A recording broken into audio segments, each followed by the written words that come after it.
Hello and welcome to another live event from Slooh, the Community Observatory. I'm Paul Cox, and tonight we have a fascinating, albeit short show where we are going to be tracking the newly discovered near-Earth asteroid 2014 DX110. You're used to it. If you've been watching Slooh shows, you're used to these names that they give asteroids. But anyway, earlier this week, we were planning a big show for another near-Earth asteroid, 2014 CU13, which is making a close approach on Sunday. And suddenly we were looking at our screens and we see DX110 popped up on the alert screen. So we decided to show you this one tonight as a little bit of a taster for next week. Do excuse my grandfather clock, I've got to switch it off. But then, even as we were preparing for tonight's show this afternoon, another asteroid, my producer emails me saying, Paul, there's another asteroid discovered last night and it's just been announced. And, you know, this one is going to be a fairly small one. It's about, I think it was 20 to 46 feet. That's somewhere in the region of 12 meters in diameter.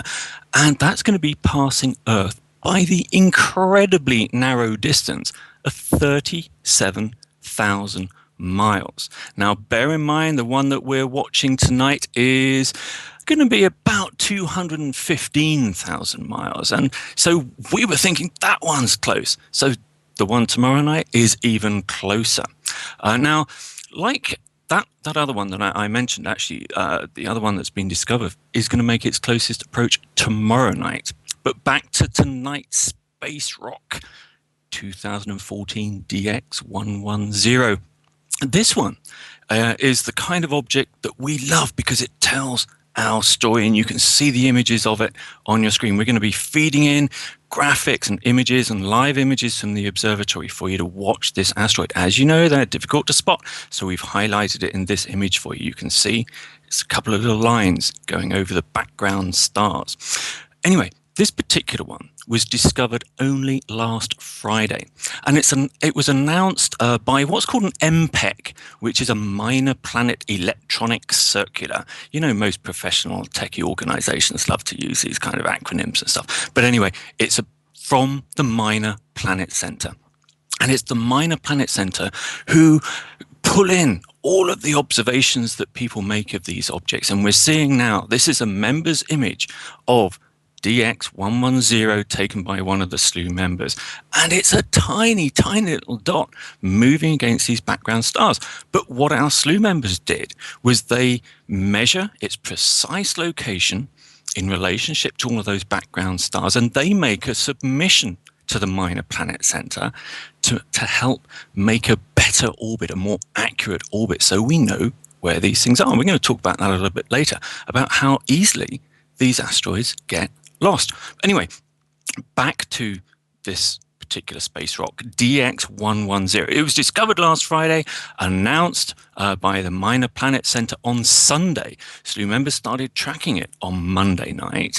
And this was discovered by one of the really big professional surveys.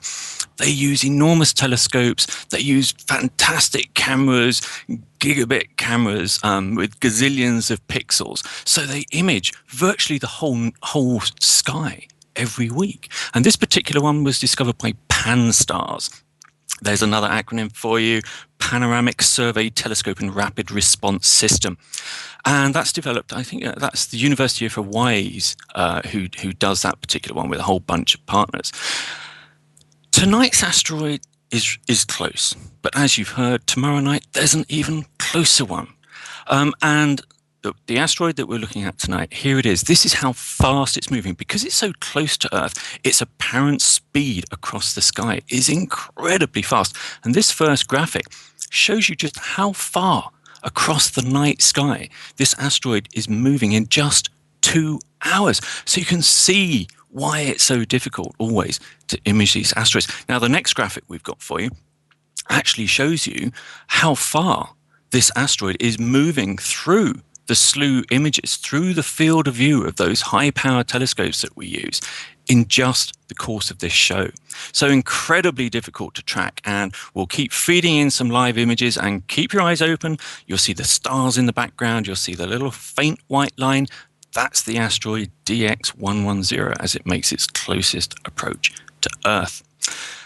Now, what else have we got? Now, this one, people often ask us, can I see this myself? This one is too faint to spot with naked eyes or even binoculars. So you're going to need, for this kind of faint asteroid, you're going to need a large telescope on a very, very good mount that can track really fast objects across the sky. And frankly, you're probably going to need an astronomical CCD camera, which are these specialist, ultra-cooled astronomical cameras that we use for these long exposures to take the images that you're seeing tonight.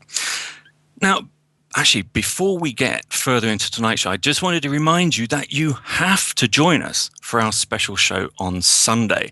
And that's the show that we were actually planning for tonight, until this little one came up on the alert screens. Now, if I get my timings right, on this Sunday at 7 p.m. PDT, 10 p.m. EDT, which is 0200 UTC for the rest of us in the world.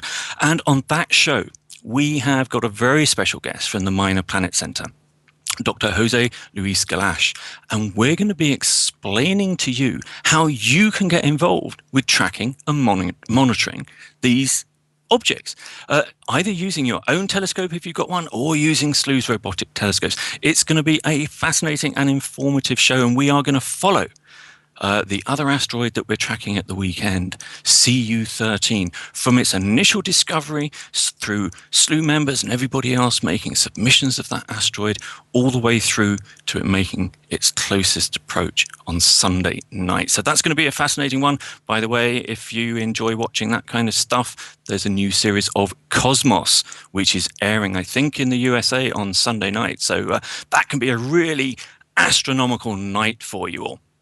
Now, when we do these shows, one of the things I wanted to tackle in this show is we quite often see comments. Lots of the news websites and the newspapers pick up these stories of these near-Earth asteroids. And we're always really quite careful how we try and present them. This object is coming very close. Tomorrow's object is coming even closer, 37,000 miles away from Earth. They're not going to impact Earth. But quite often we see these comments on websites that say that we're scaremongering or crying wolf or being sensationalist. But if we look over the last year, we've actually seen examples that aren't just close approaches. Over the last year, our last event, we covered the near-Earth asteroid 2000 EM26, and that was the one that was nicknamed Moby Dick. That, if you remember, discovered in 2000, and it was lost. But this time last year, that show was actually kind of remembering, not celebrating, but kind of remembering the asteroid that exploded in the skies over Russia last February. If you remember, that one injured 1,000 people and damaged so much property. And that's really the first time that any people have been injured through an asteroid impacting Earth. So are we crying wolf? Are we scaremongering? Are we sensationalists? Well, on Sunday, we are going to be telling you about another asteroid impact that was filmed as it impacted the moon. And this was actually the second asteroid that was filmed last year impacting the moon. This particular one that you're seeing on your screens now, it was actually filmed last September, but only published over the last couple of weeks. So here we see this is not making a close path to the Earth or to the moon. This actually impacted. This flash is the explosion on the moon's surface as this asteroid plummeted into its surface. Now, are we scaremongering there? I can hear people now, those informed people out there are going to be saying, well, hold on a second, the moon doesn't have an atmosphere like the Earth, so smaller asteroids, they don't burn up before they impact. And that's what we saw in the Russian event. Earth's atmosphere protected us from that asteroid. It didn't make it through to hit the ground, but the shockwave certainly did. So there are those well-informed people saying, well, the moon, Paul, that doesn't have an atmosphere, asteroid's obviously going to get that. And that's true. But on Sunday's show, we're also going to show you the other recently discovered impact. And this time, it was to a planet with an atmosphere. And that planet is Mars. Now, the image we're going to show you, this was taken in, when was it? This is the 19th of November last year. So there we are looking at a NASA image. It's actually from NASA's Mars Reconnaissance Orbiter. So this spacecraft is orbiting Mars, taking these incredibly high-resolution images. I think the resolution of their camera, they can see objects down to, I think it's about a foot. Don't quote me on that one, but I think it's about a foot. So they go over this part of Mars, and there you see it, this crater. And that crater is about 100 feet, that's 30 meters in diameter.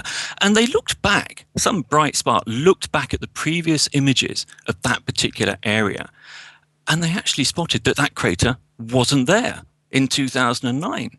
So at some point between July 2010, May 2012, an asteroid made it through Mars's atmosphere and impacted the planet. And that's direct evidence that that asteroid made it through Mars's atmosphere.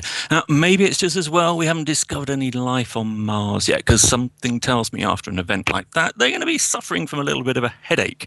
But we are going to be talking about more about those two instances on Sunday with the Minor Planet Center astronomer.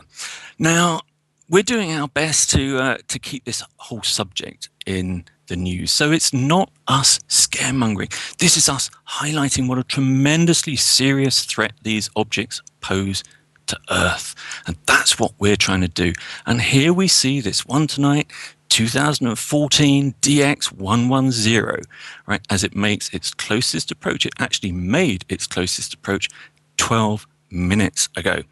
Now, we have been trying to raise this story over the last few years at Slooh. And we've just been invited back, actually, to NASA later this month. We went to NASA last year as well. We were invited to participate in a workshop there. And we're going back. We've been invited to go back later this month as part of the NASA Asteroid Grand Challenge. And the reason why we're there is because we're keeping this in the news. We have to keep in the news so that people don't lose interest, so newspapers don't lose interest, so politicians don't lose interest, so the necessary resources can be put into discovering and tracking these objects, because that's the important, that's where Slooh comes in. We want to enlist the countless amateur astronomers around the world with great telescopes, but they don't have a purpose to use them. And anybody else interested can use the Slooh telescopes to help monitor and characterize these asteroids once they've been discovered. Now, these, at the beginning of the show, I mentioned these two organizations, Pan-STARRS and the Catalina Sky Survey, these big surveys, and they're the ones with the big telescopes who can discover these things. But just as we saw last month with Moby Dick, the asteroid nicknamed Moby Dick, unless people make follow-up observations of these newly discovered asteroids, they get lost. So all of that effort those guys put into it disappear. Anyway, back to tonight's near-Earth asteroid. Here's an interesting thing. This is discovered last Friday, But this isn't the first time this particular asteroid has made a close approach to Earth. And this is why it's so obvious that we're not sensationalizing this. This particular asteroid has already made several close approaches to Earth before it was discovered. And I think it was when was it? Look at my notes. March 17th, 1988. It passed twice as close as it is tonight. So it went unseen, even though it was passing closer to Earth than it is tonight. It went unseen, even with these big all-sky surveys searching for these near-Earth asteroids. So there we go. We're not even aware of a lot of these objects that are making their closest approaches. And actually, there was one other example I wanted to tell you about tonight. Did you know, listeners, that the very first asteroid discovered in 2014, it was actually named 2014 AA. Did it make a close approach to Earth? No, it didn't. It impacted Earth. It actually impacted Earth above the Atlantic Ocean, and for some reason it didn't hit the news stories. Why not? Probably because everybody had New Year's Day hangovers, probably. But there was an asteroid which really highlights what we're trying to do here at Slooh. It was discovered very shortly before New Year. No follow-up observations were made of it, so we didn't even track it. We didn't pin down its orbit close enough to understand that it was actually going to impact Earth. We were lucky on that one, but we don't have to fall back on luck with this stuff, all right? We've got to enlist this army of you lot. It's you lot out there. It's not the scientists. It's not the astronomers in NASA. They can find these things, but we need to monitor and track them. So do join us at Slooh for that. But anyway, the other thing that I wanted to point out about this particular asteroid tonight that we're watching, DX110, is that it's so close to Earth tonight that it actually falls within what's called the Hill sphere. And that's a region around the Earth where the Earth's gravity can actually affect the orbit of an object that passes through that zone. So on each one of these passes I've told you about, in 1998, in 1982 as well, it made a pass. We didn't see it then, but its orbit was affected. And that's why we need more observations of these objects, because they get perturbed by the planets. So we need more observations. More observations equal accurate orbits for these objects. So we not only know where they are tonight, but we'll know where they are tomorrow night and next year and 10 years after. So anyway, we've got all of that coming up. So tonight, this has been the asteroid 2014 DX110. Tomorrow night, don't forget, I've told you already that an asteroid was published this afternoon. It hit the alert screens, and that's going to make a close pass tomorrow, 37,000 miles away from Earth. That is less than a stone's throw in astronomic terms. Now, it's small, it's not going to hit Earth, so don't worry about that, but it just goes to show these things come out of absolutely nowhere. So that's just about wraps it up for tonight's show. Please make sure you come back on Sunday for our show when we are going to be watching more live images of asteroids as they whiz past the Earth. And don't forget, we'll have our special guest from the Minor Planet Center, and we'll explain exactly how you can get involved in tracking these near-Earth asteroids with either your own telescope or using Slooh's robotic telescopes. And don't forget, we always like to remind you of this at the end of our shows. Not all Slooh members use the telescopes to monitor these faint little lines. Many of the Slooh members simply enjoy the community and controlling the telescopes to create beautiful color astro images of celestial objects. And I'll tell you, some of the images that you see coming out of the Slooh telescopes are superb. We'll show you some of those on Sunday as well. A big thank you to everybody behind the scenes to put on our live free show tonight. I'm Paul Cox, and this has been a Slooh Community Observatory production. We'll see you on Sunday. Make sure you don't miss it. It is going to be a superb show. So see us on Sunday. Good night, everyone.